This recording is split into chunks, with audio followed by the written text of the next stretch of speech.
We are absolutely on fire here on the Bet Like Mike show. Not literally, figuratively, metaphorically on fire. Our picks crushing it right now on the Bet Like Mike show, windailysports.com. Welcome into another show. Mike North, a 5-1 day between us. Not bad. Not bad. And 3-0 for you, John. Congratulations on another stellar day. I'm just trying to keep up with you. I'm the aged gunslinger. I got a new gunslinger in town showing your wares. We know that this won't last forever. We know that we'll turn the other way. We were just discussing it before. Yeah. Eventually, every pick we're making, you feel confident now. You're making those picks. You're saying, you know what, I just like this game. I like that game. I've been down this road 20, 30 times in my life where you can't lose. And then all of a sudden, 2 weeks later, you're going, what am I doing? What am I doing wrong? What am I going to do? And then, you're criticizing every little pick you make. Yeah, when you're in one of those bad streaks.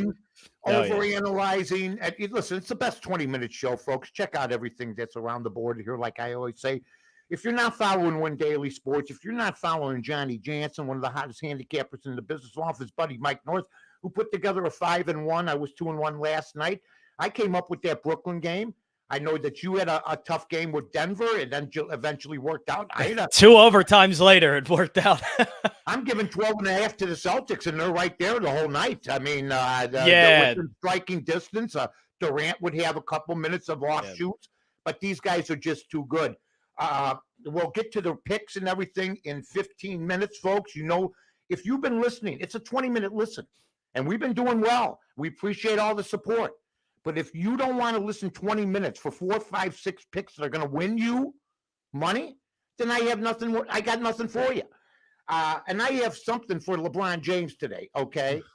LeBron James walked off the court last night with 5 minutes left, and everybody's glossing over it. It said that he needed treatment. They're not playing for 2-3 days. He couldn't wait 5 minutes to get treatment. He's a deserter. He can't take it. He can dish it out, but he can't take it. He's not Michael Jordan. Michael Jordan never walked off on his team. And the reason I say Jordan is because that's who they try to put this guy up with. He was a minus 24 last night. He did say, we got our asses kicked. He didn't say they got their asses kicked, because that's what they are to LeBron James. His plan didn't work, and other people have adopted his plan, like the Brooklyn Nets, okay? And I give Phoenix, for doing it right, all the credit in the world. Anthony Davis can't stay healthy, okay? LeBron thought he had it all planned out, but the problem is, John, he's had trouble attracting free agents. Anthony Davis went there. He won his title last year, which is a joke. The bubble thing is a joke now after you're seeing what's really happening. And that goes for the Dodgers too. If LA wants to win sports championships, maybe you need half seasons, because the Lakers are done. If people think they're coming back, maybe they will. But down the line, they're done. They're going to get beat somewhere, somehow. But nobody making a big deal about LeBron James just walking off on his teammates with 5 minutes left. Where I come from, you're a scumbag for doing that. I don't care what you're decorated with. You're a deserter. You leave your team. You leave your foxhole.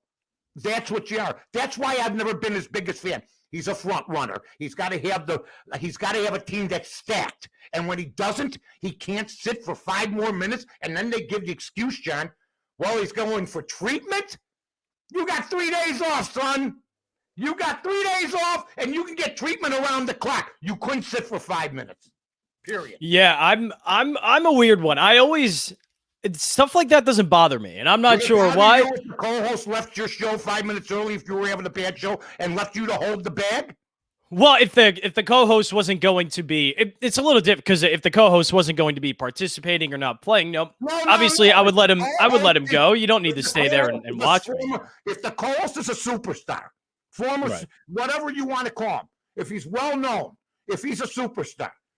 In other words, if you're in a fight, you're all for a guy, if you're getting your ass kicked, leaving on you, regardless of what the outcome's going to be, you're all for maybe a tough friend of yours who's won fights before, leaving you to get your ass kicked.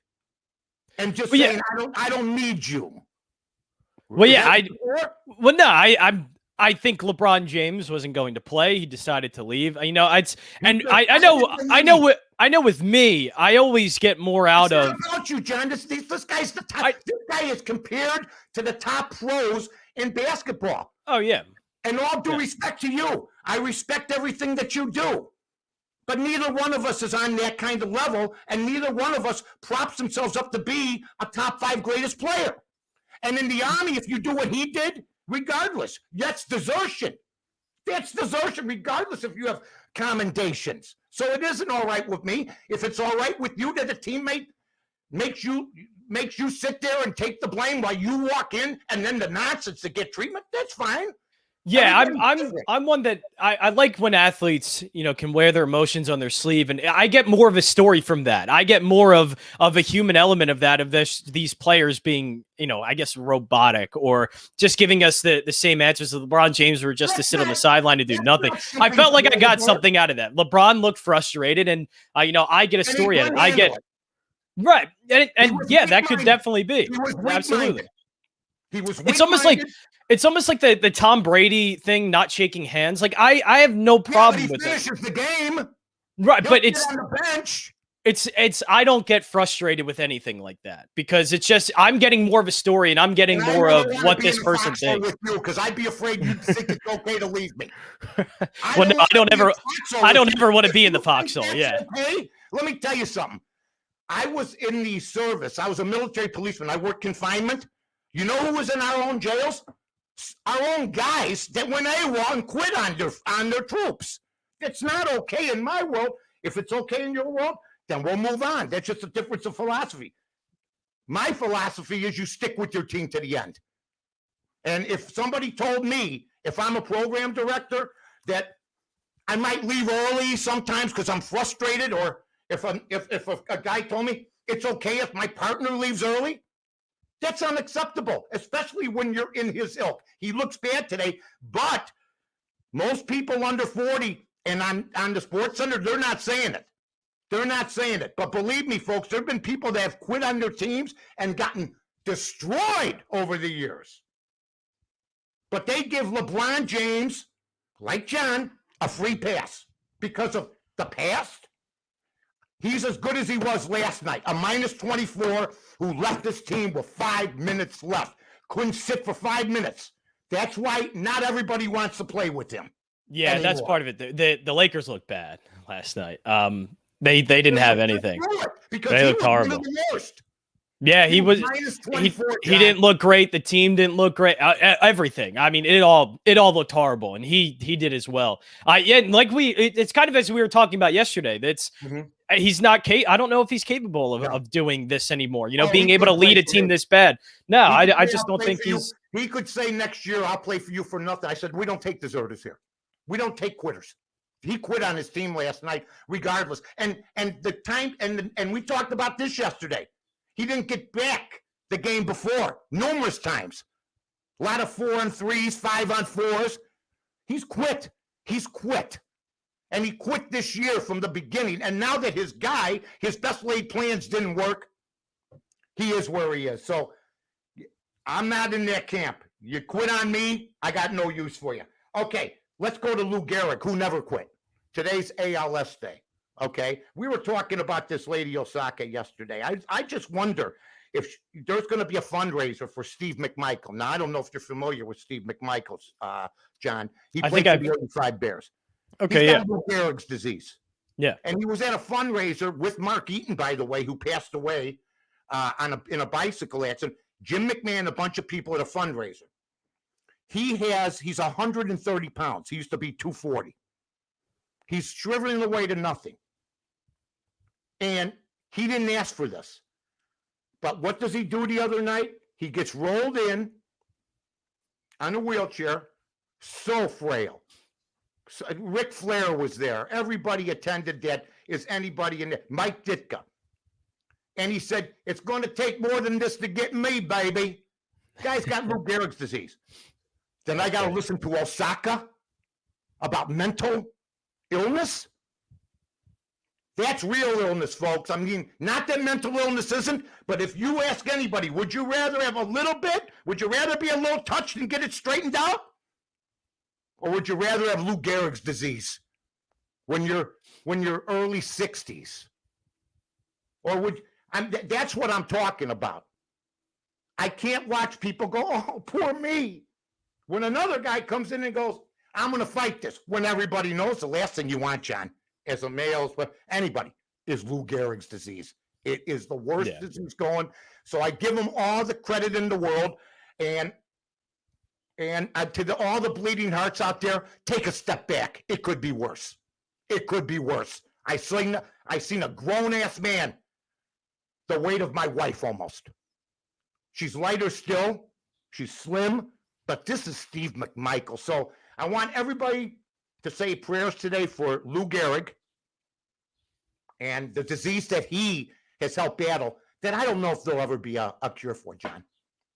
You know? Yeah, unfortunately, that's one that's gonna be tough, it seems like. So hopefully someday. But yeah, it's just trying the best we can, I guess, right now to help out. Yeah, all we can do. All we do is we with all these diseases, whether it's breast cancer, whether it's heart disease. I mean, we've given, my wife and I, and many millions have given to charities. I remember MS used to be untreatable, you know, and now it is. Other cancers. Brian Piccolo died of a cancer that back when he died, killed 95% of the people that got it. It's not like that anymore. It's a lot better. So things have gotten better in certain areas. But if you get Lou Gehrig's disease, knock on wood, nobody gets that. That's the one thing as a person you should be terrified of over anything, because it just takes you down mentally, physically. And then you see a guy in a wheelchair going, I'm going to keep fighting. And we talked about courage yesterday. That's courageous. And then to go to a fundraiser when you know you might have months to live, that's courageous. Now, he says he's not going to make any public appearances. There is something for Steve McMichael coming on in Chicago. Let me read this if I can find it. I'll try to read it before I was going through it yesterday with a buddy. Fred Hubner is going to be doing it. So yeah, here it is. Don't forget, this Saturday, we are raising money for our guy, Steve McMichaels. He battles ALS. Come on out to Mongo McMichaels in Romeoville. This is for the Chicago folks. Around 3 o'clock for an afternoon of music and love for number 76. See you there. It's got months to live. And I'm hearing millionaires walking off courts and not being able to take questions from reporters. Because there's a definite change of attitude that has to take place. Now, Bob Baffert.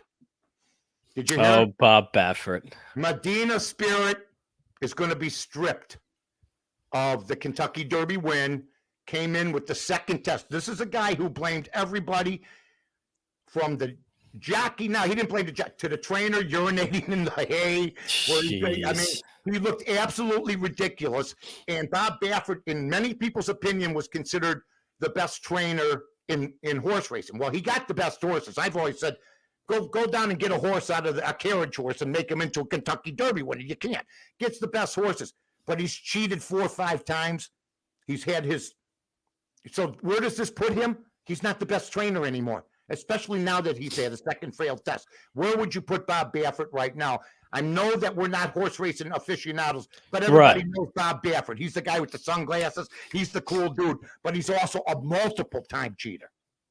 Right, and that has to be dealt with. I mean, I think the past successes, obviously, we can look at and note them as accomplishments. But right now, he's a cheater, and it's happening. This is all happening in a span of like a year and a half, too, right? Like this has all been recent. So if he can't get it together in the past, and he's beaten some, but he's also had a couple of them, one in Arkansas and stuff like that. Right, there've been a lot recently. So I mean, if it keeps happening, this guy obviously does not want to change his ways, and is getting worse. Like. At this point, I don't know how you can continue to keep him, in the sport or as a trainer if this is going to continue the way it has and escalate the way it has.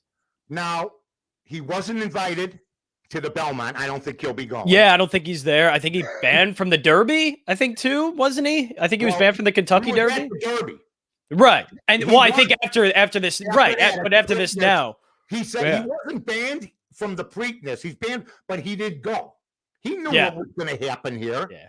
I think he saw the writing on the wall. Absolutely. Johnny, don't you think he looked foolish when he said the guy, he came up with 4 different answers, and then finally the one he came up with, which was everybody said, even horse racing people said, you're honestly going to blame a groomsman for pissing in the hay. No groomsman would piss in the hay of the horse that they're doing. Yeah, to do that media blitz and not have any answers and just to go with anything off of the top of your head was ridiculous. I cannot believe he still did that. That is still one of the worst PR moves and media blitzes I've ever seen somebody do. He had no answers and literally had nothing to talk about. He just wanted to go on there and just say, I didn't do it. When you can't get out of something, okay? Or don't just yell and say you didn't do it. Maybe you want to come up with a little bit of, what happened, evidence, but just screaming at the top of your lungs, I didn't do this thing. That doesn't work, apparently. No, that doesn't work very much. And by the way, it's going to be a great NBA playoffs. I know that people will want to see LeBron, but I don't think that's going to happen. I think he's going to be done. But great job last night with the picks, and now it's time to make picks. This is the fastest 20 minutes, folks. When I tell you the fastest 20 minutes in sports, I mean it. Okay. You go first, Mr. Undefeated. Oh man. I'll go. I'll stick with early on the eye. No.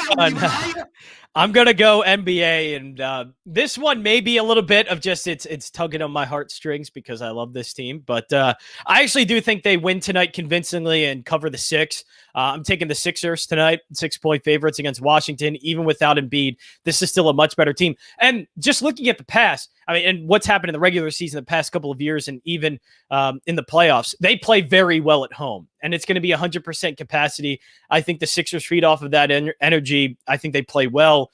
Tobias Harris has a big game, and I think the Sixers cover the 6. Beautiful. And by the way, folks, he's won like 7 out of 8 or something insane.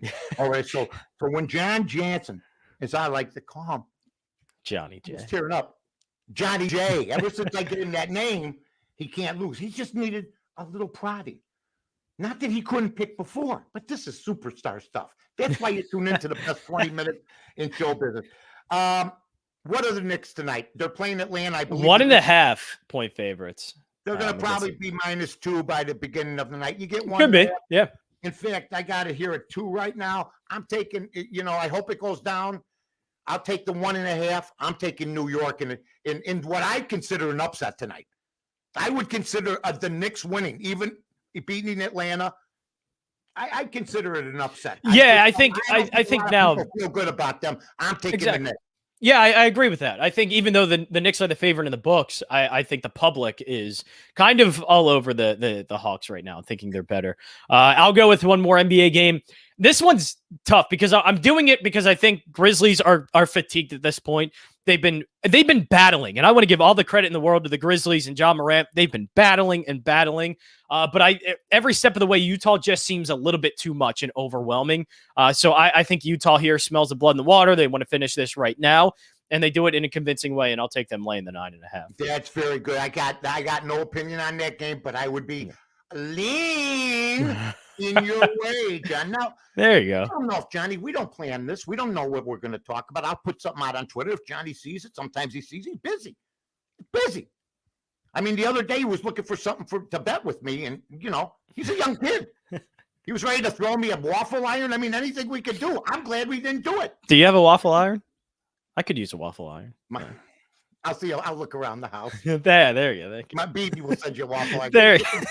Give me your. All right, here's another one. Tampa Bay. Please send John a waffle iron. Please. Yeah. and a card. Now I feel bad. I didn't mean to make her work. You know what? I have a waffle iron. I haven't ate waffles for 20 years, so enough is enough. I'm going to New York Yankees. Minus the 128 tonight against Tampa Bay. They're under a little bit of pressure. They lost over the weekend to the Detroit Tigers. That's never good. It's baseball, though, and it's got no rhyme or reason. So I'm taking the New York Yankees as a favorite tonight. John, you got any more? Yeah, I do. I'm going to take Colorado money line. Very good home team. I do like Antonio Senzatella, especially at home. Senzatella. Is he a Calypso singer? He's a solid pitcher. I just don't know why this is. I don't know why this is even money, close to about even money for both teams, and the Rangers a slight favorite when Jordan Lyles is on the mound. I think it's a pretty much even bad pitching matchup. I would lean Senzatella a bit more, but the Rockies are very good at home, and I just love taking that. So minus 104, I think is a good play. And I will have to look on this a little bit, but I will be looking to maybe take the Padres. That's not a bet here. That's one you'll probably have to see on my Twitter account. I have to figure out why they're plus 108. I know the Cubs are playing well, but this doesn't seem like a really good pitching matchup for them. So I have to look into it a little bit more to see why it is priced that way. You know what? I got the Cubs.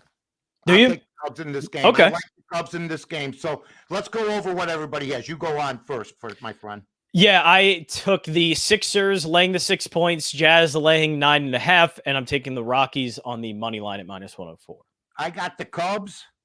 I got the Yankees. Did I pick somebody else? Oh, yeah, and the New York Knicks. Yes, and the Knicks. Yeah. I might have left one out. Who knows? I played golf this morning. I was going to leave. Hey, there you go. I was having a bad round. I was going to desert my team, but I decided to stick around and gut it out. That's what I would do. Anyway, the fastest 20 minutes in sports. In fact, we went over a little bit today, but that happens. We had a lot of topics. So long, everybody. Love you, Johnny.